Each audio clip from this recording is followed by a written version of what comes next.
Good morning. Today is Thursday, March 12th, 2020. You're watching the Daily Mix TV. Hi, my name is Sean Patrick Hillman. The ongoing coronavirus outbreak has been declared a pandemic by the World Health Organization. This designation means that the virus has in fact spread globally. Now, the leader of World Health Organization is saying that all countries can still change the course of this pandemic. They can still turn the tide. More than 124,000 people around the world have been sick due to the virus, and there are now more than 4,600 deaths. Last night, President Trump spoke from the Oval Office to the nation about the COVID-19 outbreak. In his speech, he called for the U.S. to suspend travel from 26 European countries for 30 days, starting Friday at midnight. This is a bid to contain the coronavirus pandemic and certainly a response to the concentration of cases in Italy. The ban applies to foreigners but exempts American citizens, permanent residents, and their families. The president also asked Congress to provide additional funding for a variety of measures, including low-interest loans from the Small Business Administration, and he has asked the Treasury Department to defer penalty and interest-free tax payments for those who are affected. Meanwhile, the U.S. State Department issued an advisory for Americans to reconsider travel to all countries. You know, with everything that I've seen this morning and certainly last night in response to the president's speech, it goes right along the political divide. I mean, you can almost mirror this in party politics, which is sad. I don't think that President Trump went far enough, quite frankly. I also think, again, this is my opinion, this is not a Daily Mix TV thing. I also think that frankly, the fact that he didn't discuss the shortages on kits, testing kits and those kinds of things was a major miss for the president.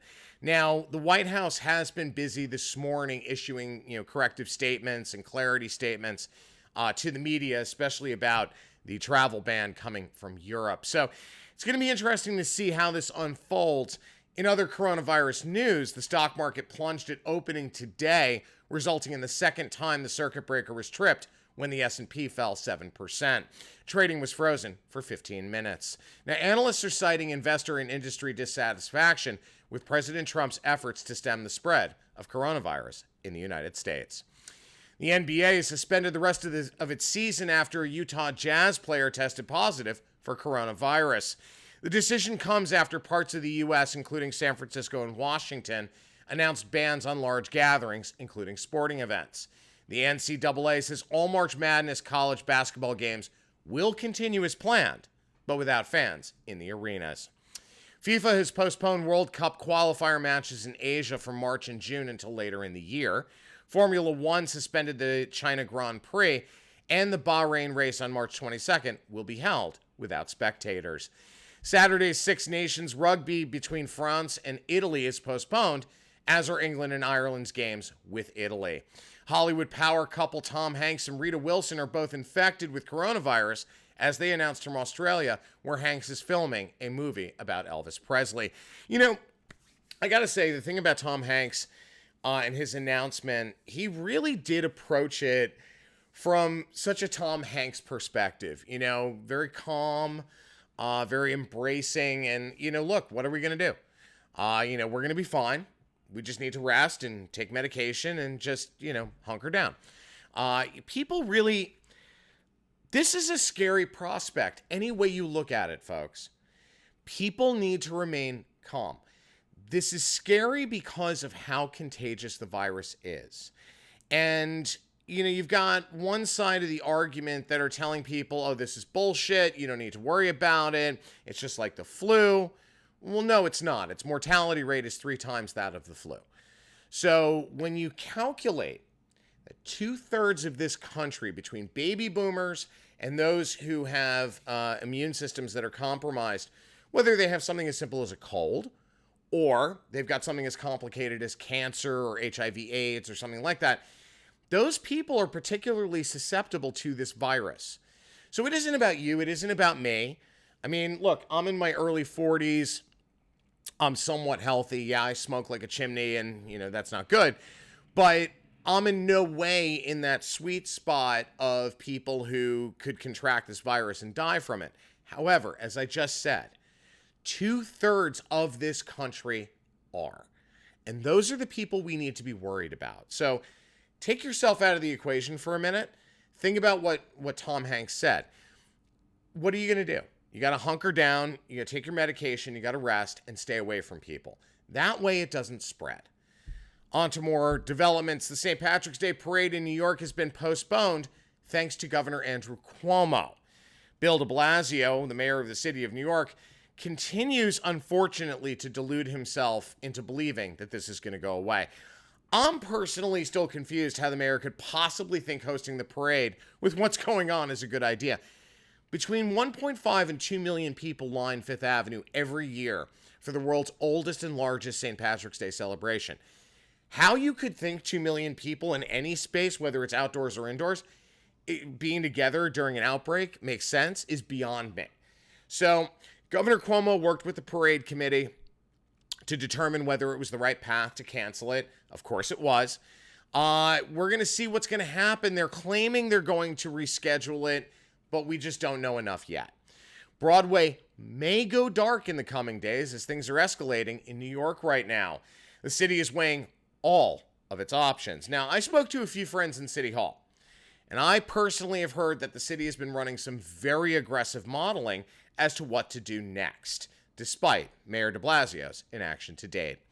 Princess Cruises said it would suspend all of its sailings for the next 2 months after 2 of its ships suffered coronavirus outbreaks. You know, with what's going on in the world right now, okay, I understand people's mentality in terms of people are overreacting. What the hell's wrong with you people? Why are you taking all the toilet paper? Look, guys, one media outlet floated the notion of a national 14-day quarantine.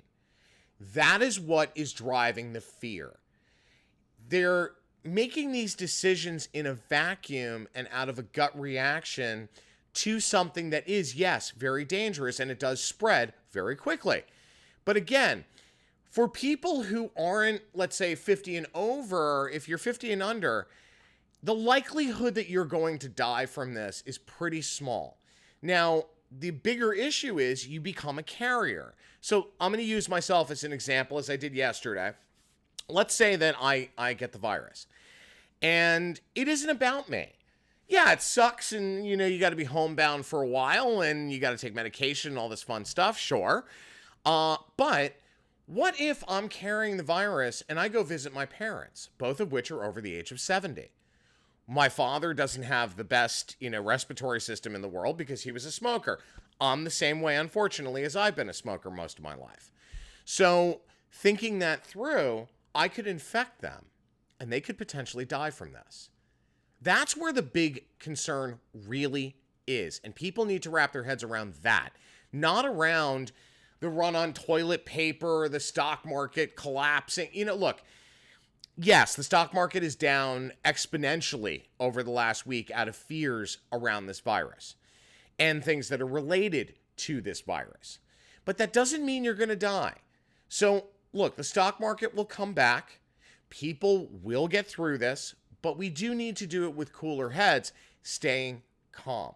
Now, again, if I go and see my parents and they get sick, they could potentially die.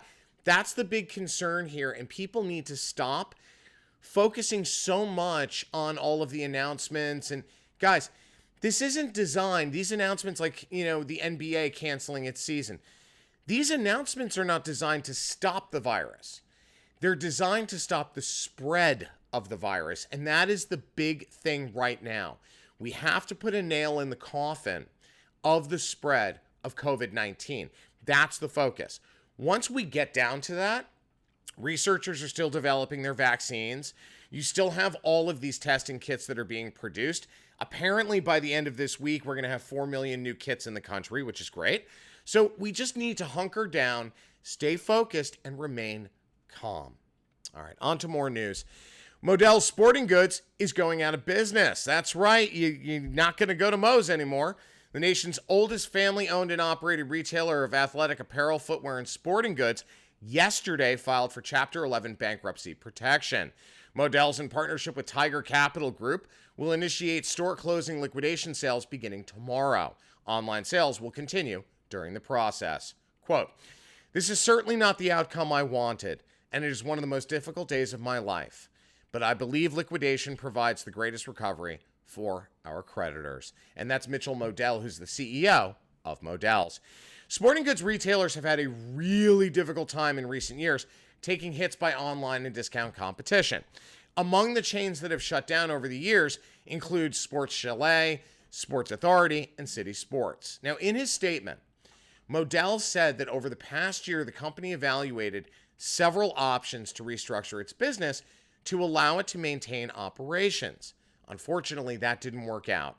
Modell said its lenders and longstanding partners will provide the company with the financial flexibility to operate the business in the near term, including the timely payment of employee wages and benefits. They're also making continued provisions for customer orders and shipments and further obligations as they come due. Back in February, Modell's announced that they're going to close some stores, and they were looking at offering a minority stake in the company to various creditors as an option to keep it afloat. Again, that didn't work out. Remember, Modell's operates 153 stores, primarily in the Northeast and certainly in the Mid-Atlantic. The issue I have with all of this is that this was avoidable. Modell's could have saved their business had they focused on change.